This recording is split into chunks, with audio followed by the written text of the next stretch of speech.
Здравейте, футболни фенове! Отново сме в нашето футболно студио, където ще си направим така. Идеята беше да си поговорим за италиански футбол, за Интер от последните години, които така доминира чисто футболно в Италия, но ще направим един така кратък обзор на европейския футбол. На гости ми е Анатолий Стайков, изключително много ми е приятно. Здрасти, на мен също. Извинявам се официално за това, че чак около 2 месеца след като ме покани официално първия път съм в студиото. Но точно на време дойде, след Дерби де Италия, преди Шампионска лига, към края на сезона, и имаме много повече какво да си говорим. Ти си фен на Интер от дълги години, член на управителния съвет на фен-клуба, биш председател на фен-клуба.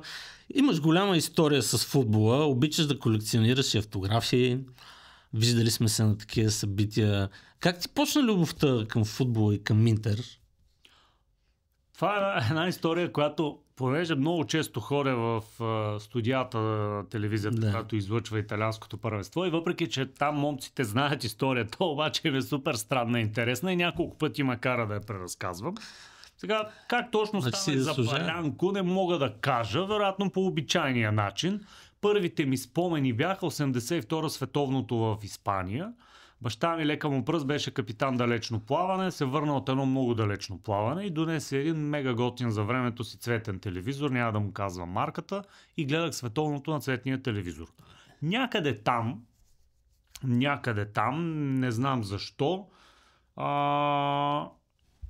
аз се влюбих в лицето Карл Хайнц Румениге в футболен план, естествено. За мен той и Карл Хайнц и Лотар Матеус и Бернт Шустер са ми най-великите футболисти за всички времена. Издадох се колко съм стар. И общо взето оттам нататък цялата линия на моите фенства, клубни най-вече, тръгнаха от тия хора.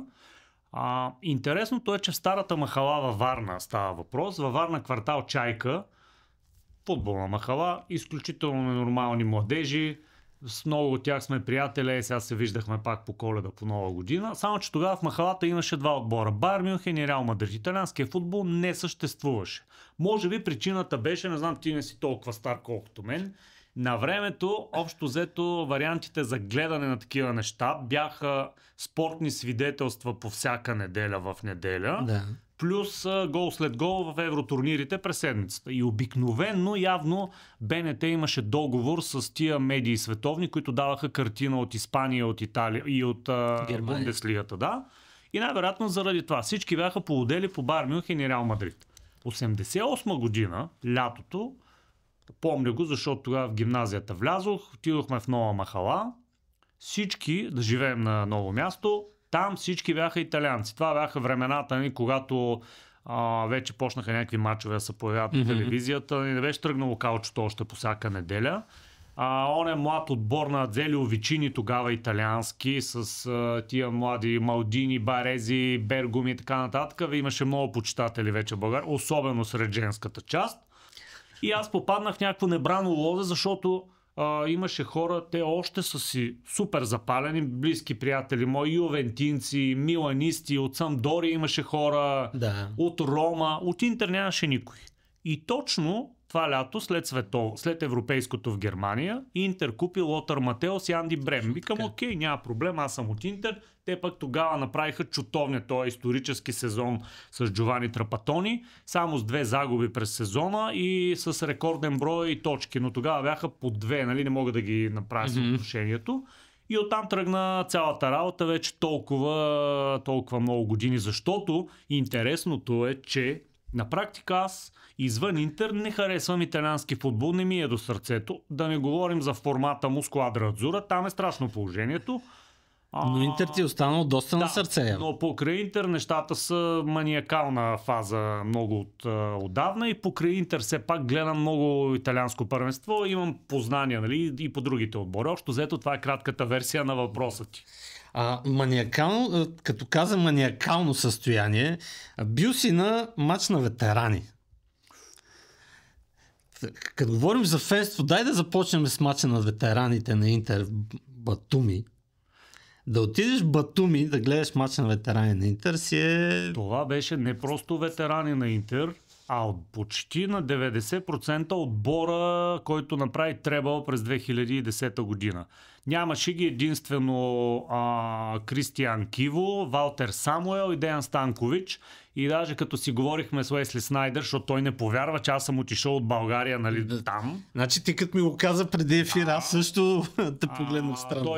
Той не ми повярва и като си говорихме и ми каза къде да ме етап, къде да наистина каза, тук сме само безработните безделници, нали? Тия, които са на работа, имат ангажименти, ги няма. Но аз отидох не просто заради мача, заради допира с тия футболисти. И понеже още от дете гледането на футбол, говоренето за футбол по цял ден явно не ми е достатъчно. Имам още една... И това, там е вече страшно положението и това ме завладя отново на стари години наскоро. Това е колекционирането на автографи. И няма нужда да ти казвам, нали, че... Виждал съм ти папката. Това е... Една част от нея. Нищо не си виждал, трябва да ти кажа. И опухах ги всичките и за автографии, и си говориш, това са лични спомени, даже... Това са спомени и ти се докосваш точно до спомените ти, които са... Въпреки, че и действащите футболисти, нямам предвид на интерсветовен мащаб, са изключително готини. Изключително, веднага ти казвам по твоята линия, Хари Кейн, изключителен пичага, като бяха тук с Англия, като ни напомниха кошарата на Васил Левски. В хотела, няма да му казвам името, си говорихме сума ти време, освен че ми разписа една камара снимки. И него му е интересно. И той вика, Анатолий, много исках да пием кафе, обаче трябва да се качам горе на разбора. Те дойдоха, тренираха и веднага в хотела. Но с ветераните още по-готино, защото идват... Там са истории... Да, някакъв от 1000 км е дошъл специално заради тебе, искат и автографии. Още по-голямото шоу беше, че до Батуми се стига много трудно с прикачване полет през Истанбул. И в момента, в който вече качвахме на самолета от Истанбул и ни звънна нашия човек от Милано или писар, мога да спомня, и каза, в самолета са матераци. И кой беше втория, ето е почнал да звъня, както и да е. И в момента, който... Още в самолет. Да, в момента, в който ние седнахме, бяхме близо, нали, до първа класа отпред, аз му видях на матераци голямата глава. И ти около мене, какво правим сега? Към нищо не правим, чакам само да излетим, да свалим коланите. И директно нахух вътре, Карагунис беше другия. Който на всичкото отгоре имаше и рожден ден. Ядохме бомбони, пихме шампанско, матераци спеше в интерес на истината. Някъде прикацането се събуди и леко се стреснали какъв е тоя. И аз като му казах, кой се, викам, моля те, искам автографи, защото после не знам какво. Той се изкефи максимално, полафихме малко. И така, мания голяма, казвам, на стари години ме сърби още повече, отколкото на училище. Апетит идва сядането. Да, особено сега вече, когато имаме по-големи възможности и за пътуване и така нататък, взимане на лични автографи, защото в детството ми тогава пращахме писма до клубовете. Да, и те връщаха. Сега някои хора не ми вярват, но аз ги имам автографите в къщи и мога да сравнят абсолютно. Имам включително Марадона, Зидан, изключителни неща. Даже Зидан съм му е показвал тази снимка, той казва да, от Ювентус, казва да, това е моя подпис, аз съм го разписвал. Сензационни неща, които дали, в някакъв момент някои може да им струват смешни, но е изключителна мания. Това си е мания абсолютно. И лично да го вземеш, друга да го стиснеш ръката, да го видиш. Да, в целия този стрес, който живеем, изключително разпускане, мега готино, ти казвам, спомени с тия хора. Даже съм имал случаи с хора, които случило се веднъж, виждаме след години, те си спомнят какво сме си говорили. Примерно, когато изкарахме късмет тук Интер да играят с Лудогорец, 2020 година, мисля, че беше на пандемията, защото всички други от фен-клуба си глътнаха езиците и имахме среща с Санети, една страхотна икона му бяхме взели, която му дадох аз. Му я връчих и към капитане, съжалявам, обаче за първи път в живота си не знам какво да кажа и ви започвам да заеквам. Нали? Той се усмихна и в Батуми се видяхме и си спомни. 3 години по-късно. Супер готини неща. Футбол е мега готино, особено, нали, ако си достатъчно интелигентен човек, не казвам, че аз съм такъв, да му се насладиш в пълния му блясък, а не просто за те футбола да е гледане с идиоти на мачове, с бира и чип. Крещене и точно така, да. Точно да му се насладиш. Аз също обичам да ходя на други мачове, даже миналата година на Милан ходих на матч. Играх с Нюкасъл, но беше най-лесно да намиране на билети и се наслаждавам и на домакинската публика. Просто искам да видя и другото фенство. Абсолютно, да.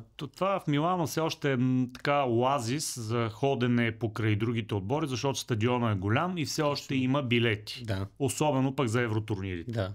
Все още. Така че това е наслада и много добре те разбирам фенството ти. Кеф, да. Изненадаме за Батуми, нали, признавам си, и от тук да идеш в Батуми, за да беше видиш. случайно, че се случи нали, точно в Батуми, защото е на брега на морето, там страхотно. Да, той кефи да видиш и жесток града. стадион. Да. Батуми играха, Динамо мисля, че Батуми, нали, играха с Лудогорец. Умопомрачителен стадион, буквално в жилищен квартал за милиони долари, но очевидно много пари наляти в Грузия, но там хората имат мозък в главите, защото тук май нямаме много и долу-горе това е.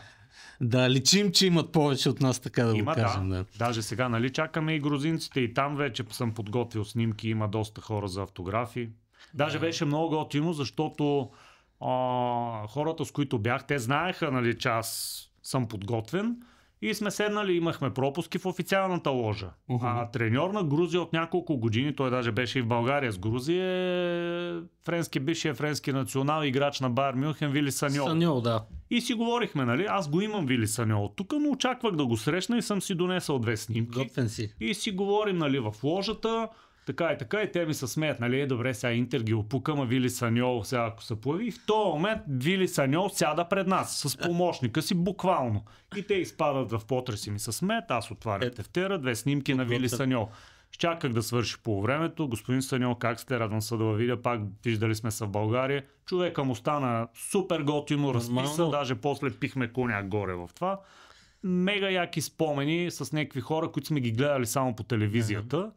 А в същото време са, нали, Вили Саньол, нали, не е някаква мега звезда, но ти казвам аз, познавам Санети и съм говорил с Зизу. Това са умопомрачително скромни и свестни хора. Невероятни. Това какви футболисти са били, нали, защо не го коментирам. И повечето са такива. Фиго сега. Същия.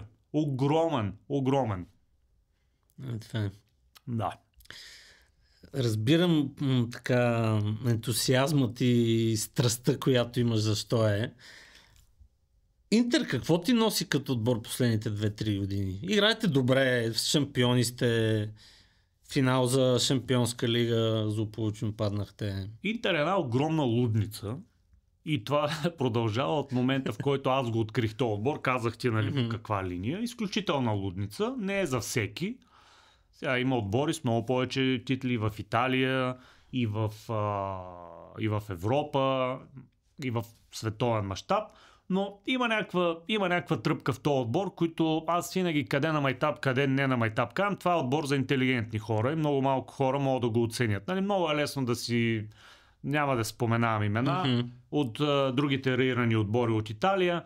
Освен това, всичко друго, Италия е някаква малко особена страна с едни тъмни сенки около нечестни истории, около футбола, около парите във футбола. Интер винаги е бил стожер на нещо чисто, нещо светло.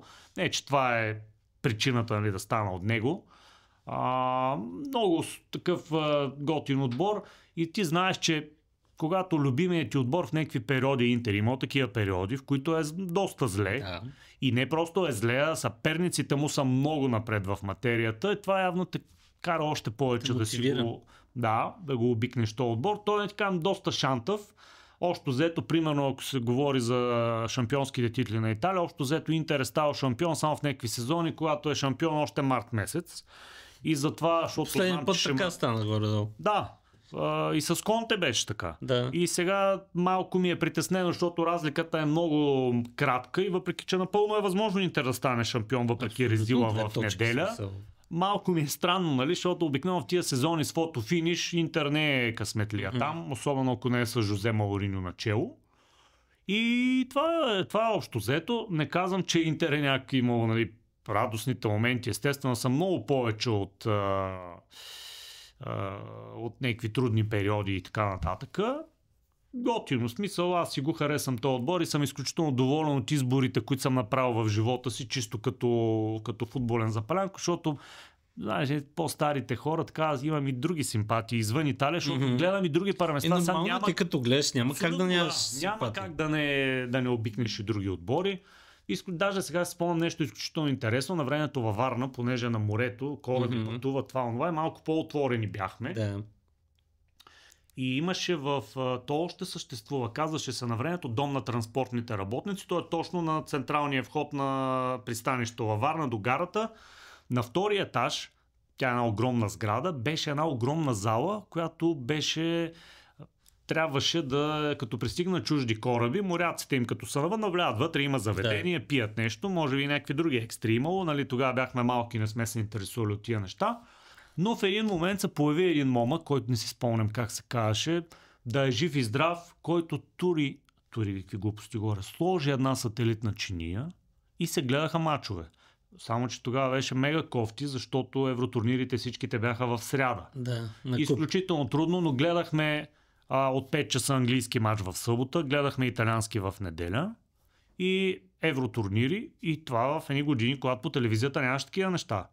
Малко хора го знаеха на едни големи екрани, а дори си спомням 91 година, значи помня ги, защото не беше чак толкова. Това беше сезон, в който Звезда взеха кеш, Манчестър Юнайтед биха Барселона в Ротердам за КНК 2-1, а Интер биха Рома на финала за купата на УЕФА, който беше в 2 мача. И тогава тези мачове в фестивалния комплекс във Варна, в малката кинозала на огромния екран от сателитни чинии се излъчваше мача с стереозвука и в един момент виждаш как в един момент някакви агитки, не знам тия хора откъде, имаше шалове на Интер, знамена на Рома в другия край и с тия хора се познаваме още и като се размина във Варна, как си, що си говорим. Мега яко си беше просто и то в един момент тия неща като те завладеят като млад, после няма пускане. Няма пускане, даже става още по... Особено сега, когато имаме време и възможности да пътуваме. Да не говорим, че Интер идваха и в България, нали? То беше сензационно. Бяхме 2 дена с отбора. Някакви невиждани неща. Яко преживяване. Кой ти е най-интересният момент от матч на Интер, който си бил на живо? Който съм бил на живо? Да. Може би първия матч, на който съм бил, той тогава стана и фен клуба. 2010 година, лятото, бяхме на Суперкупата с Рома. За Суперкупата на Италия, гледахме матча, бихме 3-1 и след това си дигнахме чуковете с кола под нам, ходихме в Монако, там паднахме за Суперкупата от Чоло Симеоне и Атлетико, но първото ми появяване на стадиона, там акустика, италианците са царе на тази работа, нали? Хляб и зрелища, чутовна акустика има на Сан Сиро, аз затова им се чуя как може да си мислят да го разрушават.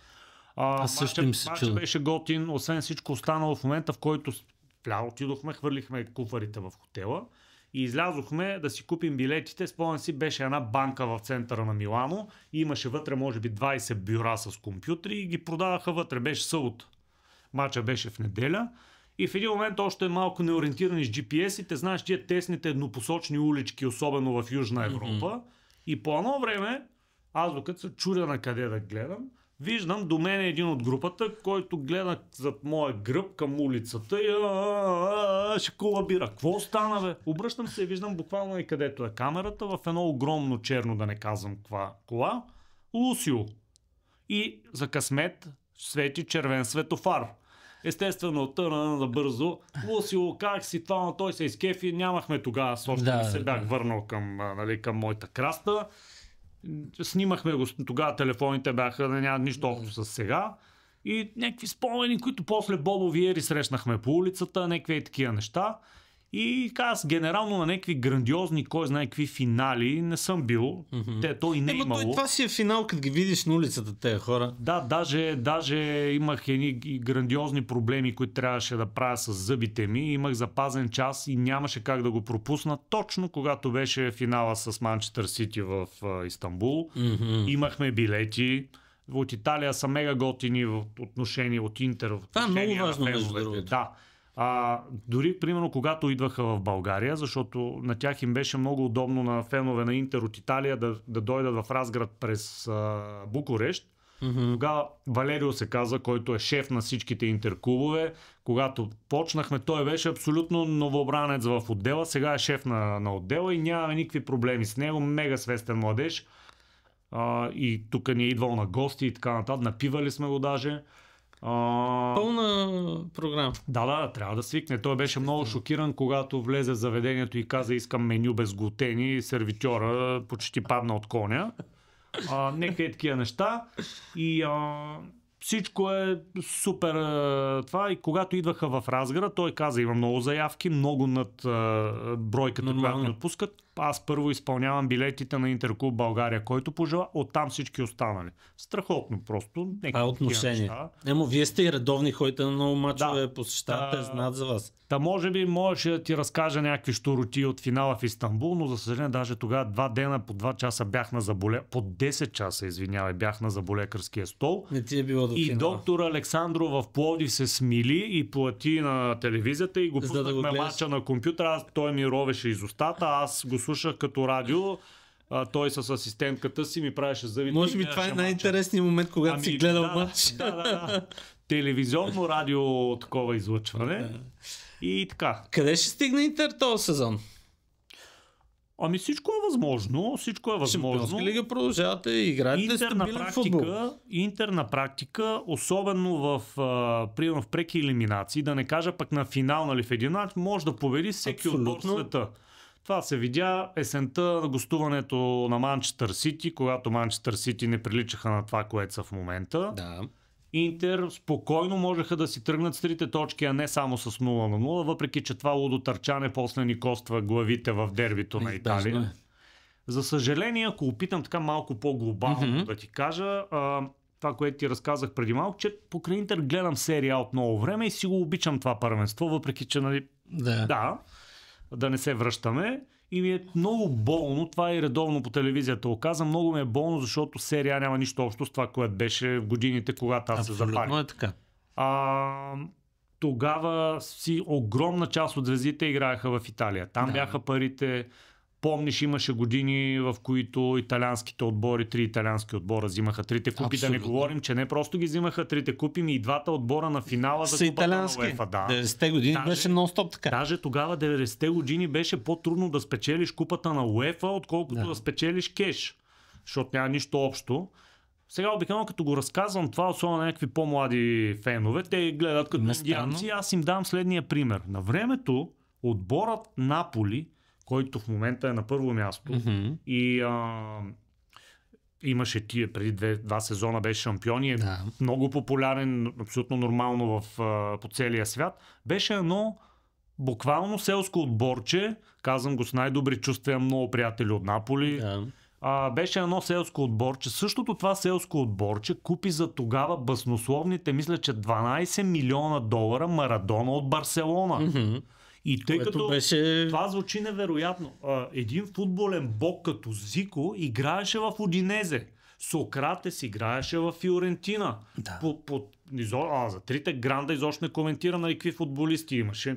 Ние купихме Роналдо, бразилския Роналдо дойде в Барселона от ПСВ, направи чудовен сезон и Масимо Морати го купи за 30 милиона. Това е абсолютно невъзможно. Тогава всички звезди ходиха в Италия в грандовете. Не само в грандовете, Батистуто помниме. Да, забравих. И понеже сега разни младежи ме гледат като извънземни, аз им питам да им дам пример.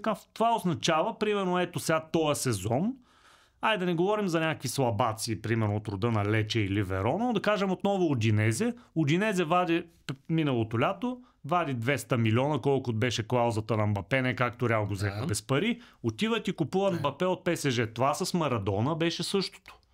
И е изключително гадно, защото нивото на серия е много надолу, поради финансови проблеми. Вчера отпаднаха 2 отбора италиански от Шампионската лига. Абсолютно. От доста по-слаби съперници, особено от Брюш и Фейнорд. Абсолютно, да.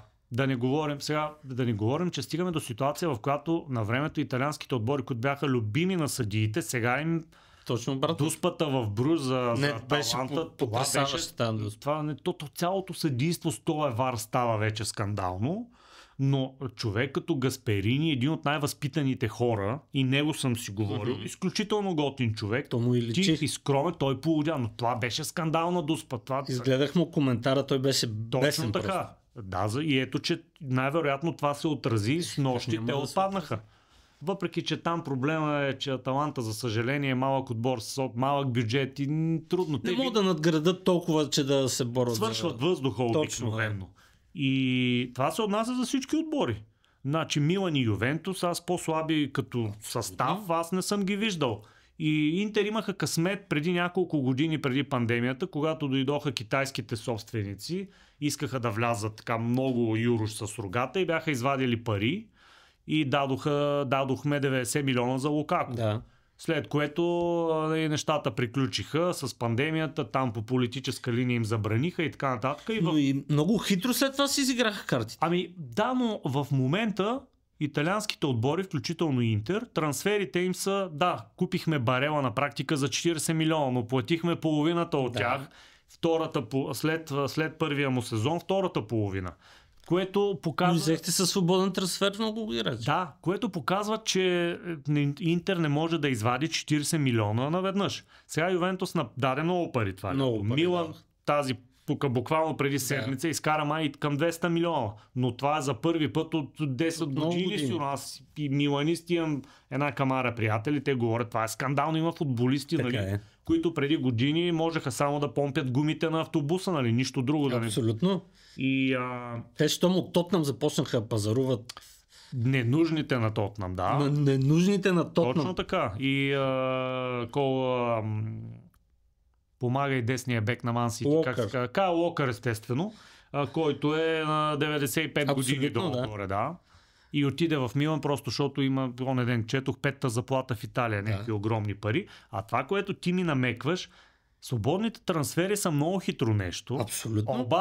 Обаче, са нож с две острията. И много е готино да вземеш примерно Маркус Тюран без пари и той да ти вкара още първия сезон 20 гола и да направи 15 асистенции. Много е готино. Обаче има и други случаи. Ето, примерно тая година свободни трансфери. Аз не мога да повярвам Тареми, когато съм гледал в Порто, страхотен нападател. Даже ме беше яд, че дойде с иранците в Пловдив тук на контролата да се взема автограф. Той е изключително нелеп. Желински, който не е играл една година, а беше страхотен в Наполи, е абсолютно приключил с футбола. Свободен трансфер. Кой още? Нож с две остриета, освен... Михтарян мисля, че беше свободен трансфер. Или давахте пари за него? Имаше някакви пари, но бяха малко. Но все пак на 36 години... Да. Обаче в един прекрасен момент и това нещо се промени, защото всички видяха и щом Интер може да взима свободни агенти и другите могат да ги взимат. И едно е да вземеш свободен агент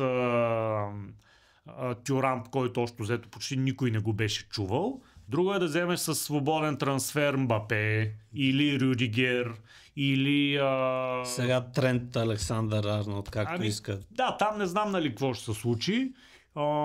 И какви ли още не примери има, но е нож с две острията. Да, Интер имаха в един момент успех с всичките тия хора, но ето сега се връща и онен ден видяхме за съжаление, въпреки аз съм го казал това на други места, това, че Интер има дълга скамейка, която го говорят някакви хора по български ефир, са абсолютни глупости.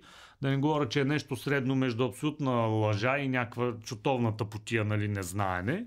Интер няма един човек извън титулярните 11, който може да влезе и да направи нещо. Нито този Кристиан Аслани, великия, нали, албански национал, който в едни години нямаше никакво място в Интер по-такива силни. Нивото генерално е много надолу. И сега, особено когато китайците вече тотално го закъсаха, не можаха да си изплатят заема и сега този инвестиционен фонд, незнайно какъв взе, буквално Интер е негова собственост.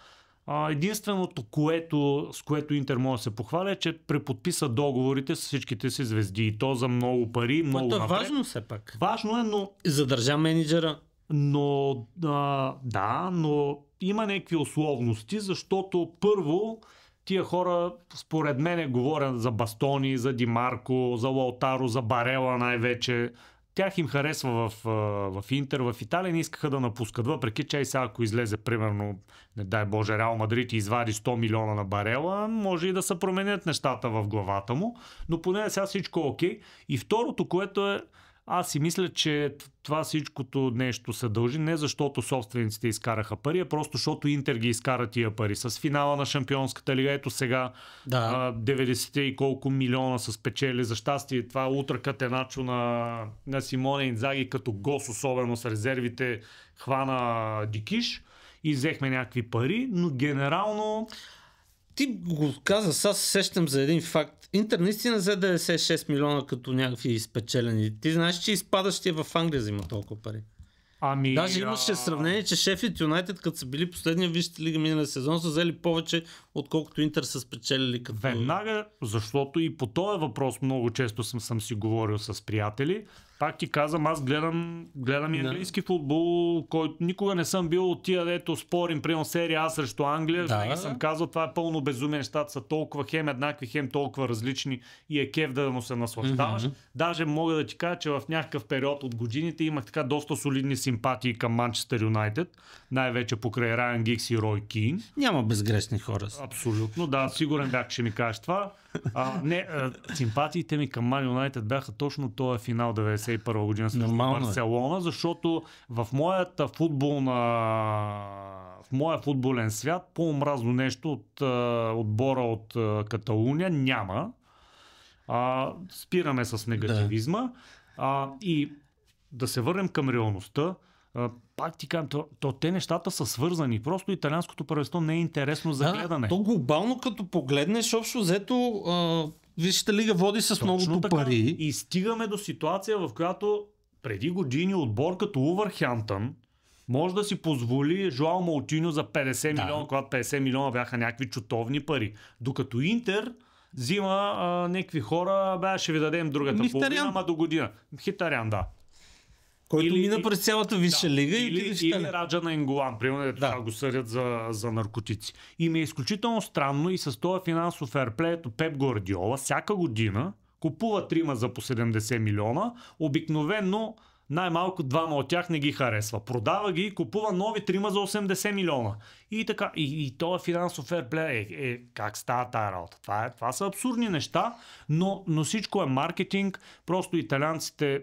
Аз понеже съм журналист, който се занимава точно с световни неща и имам доста добра представа за Италия. Там са едни чутовни калпазани, които бяха няколко пъти на ръба на финансовата криза и всеки път, като станеше проблем, звъняха на Меркел, която им отпускаше пари. Да.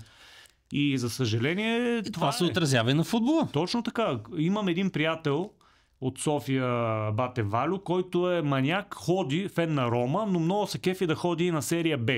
Той ми разказа страхотни неща, смисъл разпадащи стадиони, кошмари. Сега беше ходил скоро на този стадиона в Бари Сан Никола, който беше като летяща чиния, който го откриха за световното в Италия. Той каза, положението е страшно. Змии, гущери, не знам колко километра от града, нямаш ли кола, трябва да се прибираш пеш. Аз съм ходил лично на стадион Артемио Франки. Преди 10 години беше. Този стадион изглежда много готино отстрани. Сектора на гости имаш такива раздясали пирони. Ако не внимаваш, директно като Исус ще тараскне. Това не е добре. Финансова глобализация на футбола, която стана с тези много мачове, вече пети отбор Шампионска лига, този вар, този удължаване на мачове по 7, 8, 10 минути продължение. Докъде според тебе ще стигне това? Даже на мач на Интер един играч колабира преди 2 месеца. Да, и на преиграването отнесохме 3 гола в Флоренция. Седмица. Много е тънък момента, изобщо всичките футболни теми. Аз винаги внимавам за каквото и да стане въпрос, дали за футбол или за политика, много внимавам с крайните оценки. Първо, защото сигурно си има много по-разбиращи хора от мен. Второ... Но все пак като фенове, нали? Следиш, гледаш, обикаляш. Вървим към това в един прекрасен момент, който най-вероятно поне за мен не е никак далече. Футбола в Европа ще стане NBA. Това как прословута идея на най-вече на Флорентино Перес да направи Суперлигата. Цялото УЕФА все още са изключително силни, плюс ФИФА успяха да го парират, включително с намеса на политическо ниво, но... Да, виждаме. Пети отбор Шампионска лига, супер купи в Саудитска Аравия, супер купи в Щатите. Сега... На времето, като баща ми като беше жив, като си говорихме за футбол и бяхме измислили с него един ключов лав, и тия футболисти какво се оплакват, като ходят до банкомата, не им е тежко и така нататък, но положението става нечовешко. Някои традиционни неща в Англия спряха преиграването на FA Cup. Това са дреболии. Това са дреболийки просто. Да, не, дреболия, обаче виж, Суперкупата 4 отбора Саудитска Аравия. Да, 2 допълнителни кръга в евротурнирите. Да. Сега, примерно, ето Ман Сити и Реал Мадрид играят до вечер. Още 2 допълнителни мача. Ти помниш, сега като че ли леко се поуспокоиха нещата, въпреки че още са така, но в началото на сезона всеки кръг от всеки от големите отбори в Европа по един човек излизаше от строя. Да. И то точно тия гадните контузии, разтежения, преумора, които таварят от строя за 20 дни. И то от прекалено натоварване. Да, и обикновено тия контузии след това се повтарят и заради това, примерно, поне за мен най-важният играч на Интер в момента, Хакан Чалханоглу, той изкара 3 такива поредни. Те на практика не са някакви супер тежки, но не му позволява да... форма. Точно така. Да. И заради това страда Интер. Другото, което е с ВАР, особено тук напоследък, аз честно казано вече съм против ВАР. И то не против ВАР генерално, а против ВАР в сегашната му форма. Както се използва. Да, защото за мен това нещо би имало смисъл, ако бъде изцяло автоматизирано. Смисъл такъв, както е сега системата да не пищи часовника на съдята, ако топката мине гол линията. Да. Ако топката излезе, корнери, засади, мисля, че в някакъв момент компютрите, да, но в момента ВАР едва ли не някакво училище за съдии и ние, особено ситуации... Те съдиите вече ги е страх да дигнат засада. Особено ситуациите с игра с ръце в наказателство. Положението става шокиращо. Сега Реал Мадрид е последният отбор, който световната история не може да се оплача от съдиите, но оня ден имаше сензационен червен картон на Джуд Белингъм.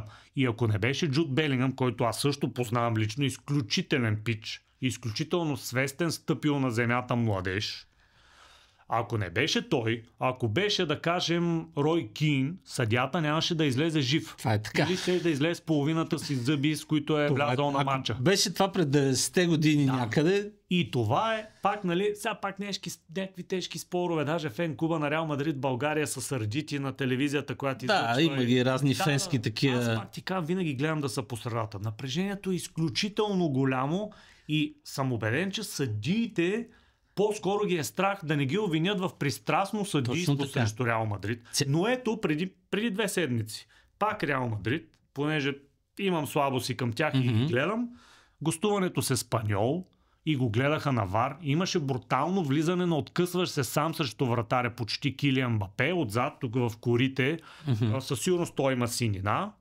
Гледаха го на ВАР и съдията му даде само жълт картон. И по ирония на съдбата същия той вкара победния гол в края на матча. Да. Затова бяха толкова недоволни. Тук вече оправдание за съдиите няма. Те съдиите ги е страх. Аз и в Англия гледам. Да. Те просто от шубе, колкото и селски да звучи просташко, ги е шубе просто да свират. В Англия положението е много особено и е свързано пак с пари, с това, за което говорихме от преди малко. Очевидно, шефовете, хората, които отговарят за телевизионните права в Англия, изключително много държат и непрекъснато набиват в главите как това е най-великото първенство и така нататък. Не казвам, че не е. И всичко останало. И примерно наскоро чух от Боби Борисов, един човек, който за мен е изключителен специалист. Имам удоволствието да го познавам. Изключителен фен, човек, който безкрайно обича футбола и за него няма значение да не коментираме други неща. От него разбрах, че има разлика в правилата на ВАР в Англия и примерно в Италия. Да, точно така. Това е скандално. Има разлика и Шампионска лига дори правила. Да, ти помниш, преди години имаше, по-миналата година мисля, че беше. Тотнъм, Ливърпул бяха потърпевшите, където тия ВАР обясниха как те не били разбрали, че съдията не е признал гола. Това са абсолютни глупости. Ти си в кабината. Но пък миналата година имаше, пак ще кажа за Реал Мадрид, просто защото ми е пред очите, имаше един матч и това беше, мисля, че Хил Мансано се казваше водещия испански съдия, който свири на европейското и европейски турнири, който центриране и топката, центрирането беше направено, мисля, че от Дани Карвахал. Белингъм май вкара с глава и той свири край на мача, докато топката летеше във въздуха. Гостуване на Валенсия. Тогава пак го изгониха Белингъм. Вече заслужено. Това е абсолютно нарочно направено. Не казвам, че е искал да ощети Реал. По-скоро се оплаши, защото беше примерно 1 минута след добавеното време да не би да вкарат гол, което и стана. И, за да бъде обвиден. Точно така. Другия върховен момент, нали, който вече аз тогава полудях, беше на онзи дългокосия испанец от Челси, ето му щупи лявата ръка, или дясната ли беше. На Германия и Испания. Обясняват как не е вярно по правилата и след един месец сгрешихме. Много хубаво, ама какво от това? Това беше единствения мач, който те стават вече много видими тези грешки. И заради тази промяна цялостно на футбол, нали, сега събота, маркетинг, кое ще е най-гледаното, нали, защото общо взето Висшата лига се опитва да се състезава и с Шампионска лига. Колкото повече пари. Те ми сменят аз Боби съм си оговорил Борисов, всяко лято правят някакво ново правило на съдиите. И те всяко лято трябва наново да четат правилата, за да видят кое се е променило. Онзи ден четох един съдия, изключително популярен, казва се Пиер Луиджи Колина, който аз твърдя, че не беше нищо особено като съдия. Да не кажа, че една година с Марчело Липи начело на Интер, помня едно гостуване в Парма. Парма тогава бяха нереален отбор с Ернан Креспо и Верон. И набияха се екипът в Парма. И Интер водиха 1-0, той свири дуспа накрая, която Креспо вкара от втория път. Нито имаше дуспа, нито трябваше да я пребиват и всичко отива на кино. Онен ден четох, той е шеф на италианските съдии. На съдиите на УЕФА е шеф. На УЕФА? На УЕФА на съдиите е шеф. И иска ново правило за дуспата. Точно така. Да. Това вече е абсолютна глупост. И на времето спомням Мишел Платини, който освен, че беше голям футболист и го маскариха накрая като шеф на УЕФА, той беше казал, футбола е мега консервативно, много внимателно. Това с връщането на вратаря и да не може да хваща, окей. Но там нататъка не знам, и с този вар просто положението става страшно. И нито как да свирено е край. Нито може да се преиграе мача, нито нищо. Айде, те долу-горе влязоха в час, защото спомняше един матч в Италия, Фиорентина, не знам с кой. Атака на Фиорентина, вкарват гол, момчетата се радват и в този момент съдията казва няма гол и върна 3 минути назад, дуспа за другия.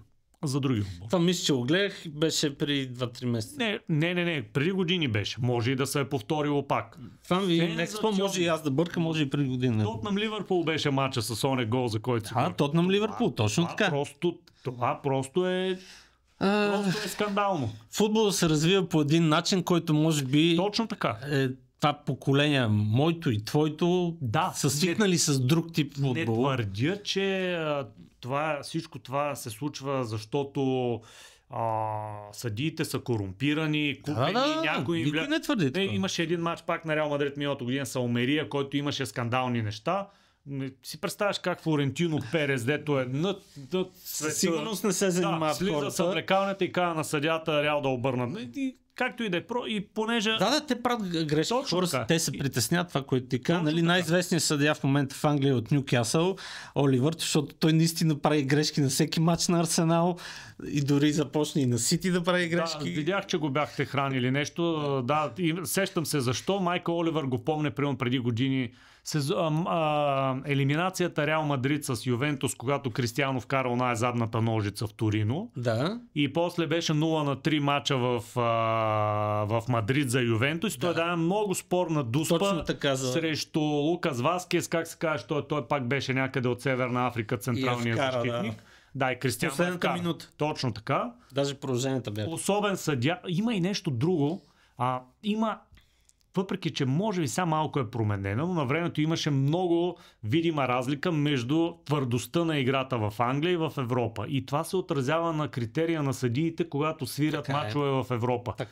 В момента не мога да ти дам пример, но имаше безкрайни такива, в които британски съдии буквално кепазяват мачове и на световни първенства, и на евротурнири, и какво ли още. Напрежението върху тия хора е огромно. Далеч съм от мисълта, че няма обаждания по телефона да ги тероризират. Но те затова им вдигнаха и заплатите. Но сега ние може да не сме съгласни, защото аз много обичам да гледам футбол на запис. Особено такива репортажи и филми за световни първенства, обзори на отбори. Даже на времето си спомням вестника Албион, като излезе, не тръгна от Варна.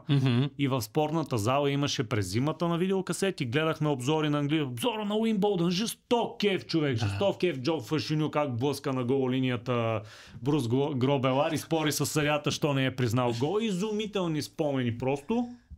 Но футбола се променя. Това е. Става лека атлетика малко. Така е, но все още е страст. И ние с тази страст със сигурност може да си говорим с тебе денонощно.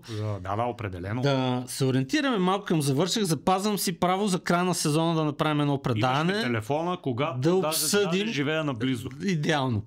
А също така, че направим едно обзорно предаване в края на сезона. Кажи твоите прогнози за серия А и какво мога да се случи в Европа в Шампионска лига. Дали ще има някаква изненада? Ще ми простиш, няма да давам прогноза за серия. Добре, просто защото съм супер пристрастен.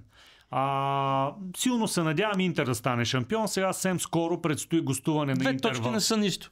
Абсолютно. Предстои гостуване на Интер в Неапол. Антонио Конте скоро беше треньор на Интер. Даже беше треньора на Интер, когато бяха в Разград. Супер готин пичага и с него си говорих. И даже толкова готин, че много бързо забравих миналото му клубното в някои други италиански отбори. Но той има навика да губи такива мачове и това, че Наполи в момента не играе евротурнири, които много хора оценяват като плюс, в един момент може да се окаже минус.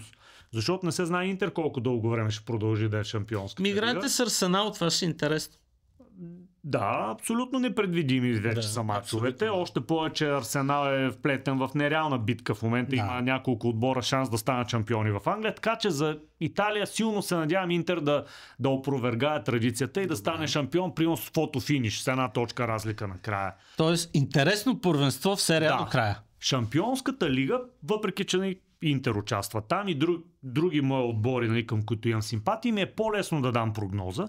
Значи, пълно е възможно за мен Реал Мадрид да е единия финалист. Да не кажа, че е почти сигурно. Нямам представа там решетката с Аз също да ти кажа, мисля, че с Байер Мюнхен се паднат, от те не са нищо особено. Видяхме ги с нощи срещу Селтик. Още повече Реал имаха някакъв комплекс от Байер, но последните години с помощта на Кристиано най-вече го отпуснаха. Но и Байер наистина в момента, сега ще проверя дали не се лъжа. Байер за огромно съжаление просто е отбор, който е създаден и законодателството в Германия е такова, че прави германските отбори абсолютно неравнопоставени с другите в Европа.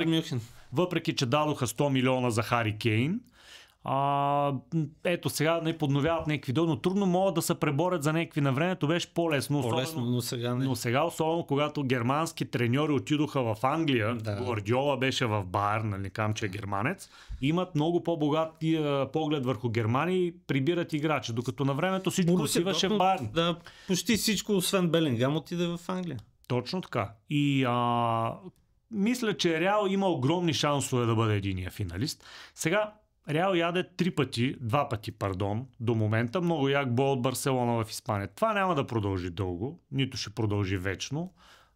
Те ядат бой от Барселона после 5 мача не могат да бият. Точно така. И си мисля, че ако Реал и Барселона играят Шампионската лига, защото Барселона наистина има някакви шансове, мисля, че Реал ще ги опука в Шампионската лига. Ако изобщо Барселона се класира напред, защото с тия младежи няма да стане работата. Няма как да продължи вечно и то са видяни и контузии и така нататък. Някакви вече толкова медии, толкова внимание. Някакъв човек прави 2 мача и го нарочва, че е наследника на Меси, което е нелепо смешно. Тоест традициите в Шампионска лига продължават. Така че за друг отбор, който за мен би могъл да се класира на финала в Шампионската лига, ще кажа Ливърпул, естествено. Играят много защото този отбор е изобщо не ми е симпатичен, честно да ти кажа. Даже имам и такива приятели много и сега ги базикаме. Махайте се от тук с това клише. С най-добри чувства. Огромен отбор. И оттам познавам няколко легенди. Примерно Джон Барс. На времето супер много го харесва. Чутовен пич. Както и да е. Ливърпул имат също тая магия на Реал Мадрид. Не само в кеш, но и в тия турнири, особено когато са във форма. В момента са във форма. Абсолютно в момента са във форма. Лошото е, че пак ти казах, вече наблюденията ми върху Англия са най-вече върху понеделничния обзор. Нали, пак имам някаква представа. Май почна да им идват мачовете, почна да им идват малко повече. Изморяват се по-бързо, нямат много смени, почнат леко да... За съжаление, скамейката им не е никак дълга и там няма някакви изумителни футболисти. сещам се, Конър Брадли беше тук скоро и той се изуми, като му изкараха едни снимки да ми разписва в Пловдив, както и де. Така ще кажа, финал Ливърпул, Реал Мадрид, не че не сме го гледали скоро последните години. Ще бъде изключително интересен. Наистина ще бъде интересен. Ще бъде изключително интересен. Ливърпул има двойно да си връщат на Реал Мадрид на финал Шампионска лига от последните години, но в този турнир Реал Мадрид, така да го кажем, им върви. Отделно там в момента, в който футболиста влезе, това му тълпява в главата, че просто това е нашия турнир. Но дали всичко е възможно. Интересни прогнози ще видим. Възможно. Всичко е възможно. Така футбол е, топка е, върти се. Много ти благодаря за този разговор. Ще го продължим след около 2 месеца и половина. Само да сме живи и здрави. Да, това е най-важното. А вие футболни фенове, следете нашите канали. Вече има и в TikTok канал. Модерна работа на Толи, съжалявам. 21 век, така е. 21 век е. Следете ни навсякъде, очаквайте интересни предания. В следващото предание ще ни гостува треньорката на националния отбор на България за жени Силвия Радойска, така че бъдете с нас. До нови срещи!